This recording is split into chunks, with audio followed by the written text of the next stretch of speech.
बड़ी व्याख्या की इसकी, और यह बहुत ही गंभीर विषय है। प्रेम अमीय मंदिर विरह भरत पयोध गंभीर, मथ प्रगट्यो सुर साधु कृपा सिंह हुई। मतलब क्या है कि सुर और साधु, देवता और साधुओं के, परमात्मा का हर कार्य जो होता है वह परोपकार के लिए ही होता है, दूसरों के हित के लिए होता है।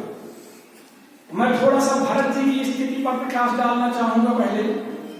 सबसे पहले आइए, जब भरत जी ननिहाल से आकर के अयोध्या पहुंचे और अयोध्या से चित्रकूट के लिए जब प्रस्थान किया उन्होंने, और जब उनका पदार्पण प्रयागराज में हुआ, तो एकांत में प्रयागराज से क्या कहते हैं कि हे प्रयाग, तुम सब कुछ देने वाले हो। क्या कहते हैं? मानो भीख त्याग निज धर्मू, आरत काहे न करे तो करूं। हे प्रयाग, मैं आर्त हूं। भक्त 4 प्रकार के बताए गए हैं, मालूम है आप लोगों को। तो मैं आर्त हूं। आर्त की स्थिति का बड़ा गंभीर वर्णन करते हुए कहते हैं कि मैं अपन, मेरा धर्म क्या है? क्षत्रिय धर्म है। कोई क्षत्रिय कभी भीख नहीं मांगता है, लेकिन मैं क्षत्रिय होते हुए भी आपसे भिक्षाटन कर रहा हूं, भीख मांग रहा हूं। क्यों मांग रहा हूं भीख? क्या मांग रहा हूं? अर्थ न धर्म न काम रुचि न चहो निर्वाण। अर्थ का मतलब क्या है? राज, धन, वैभव, पैसा। तो मुझे अर्थ नहीं चाहिए। क्यों नहीं चाहिए? कि अर्थ से अनर्थ हो गया। क्या अनर्थ हो गया? अरे अर्थ से अनर्थ ये हो गया कि सबसे पहले अर्थ के चक्कर में भगवान वनवास चले गए, और दूसरा अनर्थ ये हो गया कि अर्थ के चक्कर में यहां देते वहां देते हमारे पिताजी स्वर्गपुर चले गए। तो अर्थ न धर्म, मुझे धर्म भी नहीं चाहिए, क्योंकि धर्म करते करते हमारे पिताजी स्वर्गपुर चले गए, या धर्म करते करते भैया वनवास में पहुंच गए। तो अर्थ न धर्म और न काम रुचि, कामना भी नहीं चाहिए मुझे। क्यों नहीं चाहिए कामना? हमारी माता ने कामना करी, माता कैकेयी ने कामना करी, तो बैठक पिता को धारण कर लिया। देखिए भरत की उच्च कोटि की गति, पराकाष्ठा का प्रेम देखिए। अर्थ न धर्म न काम रुचि गति न चाहो निर्वाण। और मुझे गति भी नहीं चाहिए, मोक्ष पद भी नहीं चाहिए। क्यों नहीं चाहिए मोक्ष पद? सगुण उपासक मोक्ष न देहि। जो सगुण उपासना करता है व्यक्ति, उसकी मुक्ति नहीं होती है, मोक्ष नहीं लेता। तेने कहा राम भगत मुझे देगी। तो क्या चाहिए भाई? तो कहते जन्म जन्म रति राम पद। मुझे जब भी मेरा अवतार हो, जहां भी मेरा जन्म हो, जन्म जन्म रति राम पद, यह वरदान। यानी इसके अतिरिक्त मुझे और कोई दूसरा वरदान नहीं चाहिए। और यह वरदान प्रयागराज के भंडार में नहीं है, वो भी इस वरदान को देने में असमर्थ है।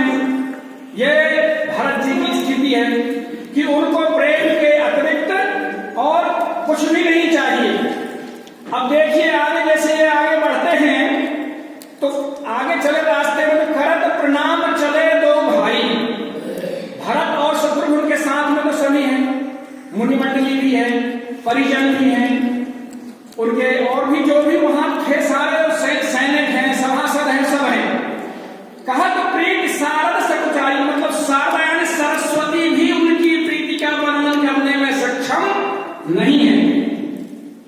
तात्पर्य कहने का हुआ कि यह बड़ी उच्च कोटि की पराकाष्ठा का प्रेम है भगवान श्री के चरणों में, कि उनकी प्रीति का मां सरस्वती भी वर्णन नहीं कर पा रही।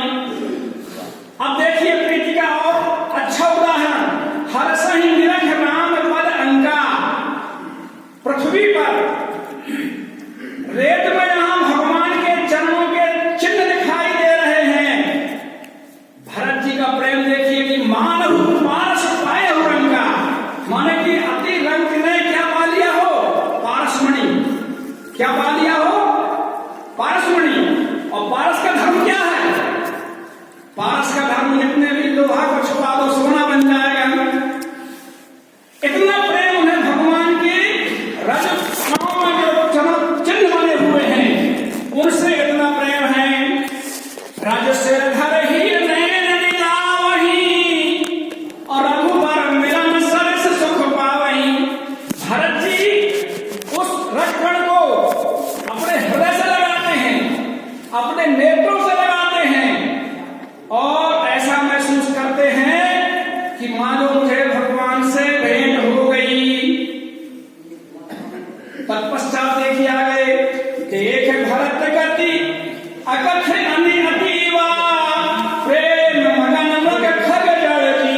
जब वो रास्ता भूल गया तो कहीं सुपंथ सुर बरसई धूला।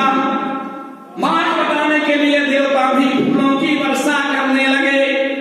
मार्ग बताने के लिए देवता फूलों की वर्षा करने लगे। और मेरा कि सिद्ध साधक अनुरागे सहज स्नेह सराह न लागे। साधक और सिद्ध लोग भी भरत जी की सराहना कर रहे हैं। उनका प्रेम देख करके, जो उच्च कोटि का कोटि का प्रेम है भगवान श्री के चरणों में, उसे देख करके वो सराहना कर रहे हैं। फिर प्रेम मंदर विरह भरत प्रयोग गंभीर मत प्रकट्यो सुर साधुहित कृपा सिंधु रघुवीर। प्रेम को क्या बताया गया, यहाँ उपमा दी गई है। प्रेम को अमृत की उपमा दी गई है और विरह को मदराचल पर्वत बताया गया है। भरत जी गहरे समुद्र हैं और भगवान श्री रामचंद्र जी कृपा के समुद्र हैं, कृपा सिंधु हैं। और यह कार्य साधुओं के हित के लिए और देवताओं के हित के लिए भगवान ने स्वयं मथ करके प्रेम रूपी अमृत को प्रकट किया है। अब देखिए, भरत चरित्र तो बड़ा अकथनीय है, लेकिन प्रेम की पराकाष्ठा यह समझिए कि जिसने प्रेम को पा लिया, जिसने प्रेम को समझ लिया, जिसने प्रेम को जान लिया, उसको जानने के लिए कुछ शेष नहीं है, अशेष। और उसका भगवान के चरणों में ऐसा प्रेम यदि हो गया तो निश्चित रूप से संसार सागर से उसकी मुक्ति है। अब अगला बिंदु आता है सुर साधुहित। परमात्मा का जो हर कार्य होता है उनका कोई स्वार्थ नहीं है। उनका हमेशा से ही यह काम है कि वह देवताओं की, पृथ्वी की, ब्राह्मणों की सुरक्षा के लिए, हित के लिए ही ऐसा काम करते हैं। जब जब हो धर्म के हानि और बाढ़ असुर अधम अभिमानी, करही नीति जाय नहीं बरनी और शील विप्रधेनु सुरधरणी। यहाँ पर केवल जो मैं प्रयास कर रहा हूं बताने का कि तब तब भरत प्रभु विविध शरीरा और हर ही कृपा सज्जन पीरा। मतलब जिस तरह से उन्होंने साधु और देवताओं के हित में भरत से अमृत का मंथन किया, उसी तरह से इस संसार में भी भगवान हमेशा अपने जनों की पीड़ हरने के लिए अवतरित होते हैं। जन डर बहु निश्चित सुरेशा अब तो महिला के धरिया नरवेशा। मतलब जन्म के समय की कहानी है कि जब उन्होंने अति परेशान हो गए, त्रस्त हो गए रावण के अत्याचार से, प्रार्थना की उन्होंने, तब आकाशवाणी हुई। किस लिए आकाशवाणी हुई? विप्रदेव सुर संत हित लीन मनुज अवतार और निज इच्छा निर्मित तनु माया गुण गोपा। मतलब यहाँ भी उनका परहित ही है। मतलब परहित सरिस धर्म नहीं भाई। बड़े संक्षेप में जो बात कही गई है कि सबसे बड़ा धर्म क्या है? परहित। और सबसे बड़ा बात पर पीड़ासन नहीं है। तो तात्पर्य कहने का यह है कि भगवान का जो उद्देश्य होता है यह सदैव परहित ही होता है। और अपने अनुज भरत के माध्यम से जो प्रेम को उन्होंने प्रकट किया, उन्होंने यह स्पष्ट किया है कि इस सृष्टि में यदि मुझे प्राप्त करना है तो प्रेम ही एक ऐसा माध्यम है जिससे आप मुझे प्राप्त कर सकते हैं, अन्यथा कोई दूसरा मार्ग नहीं है। क्योंकि जितने भी संतों का मत है कि प्रेम गली या साकरी जा मैं डोर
इसलिए उन्होंने जिस तरह से भरत जी से प्रेम रूपी अमृत प्रकट किया, उसी तरह से अपने सभी कार्यों से परमात्मा ने ये स्पष्ट किया है कि मैं जो भी कार्य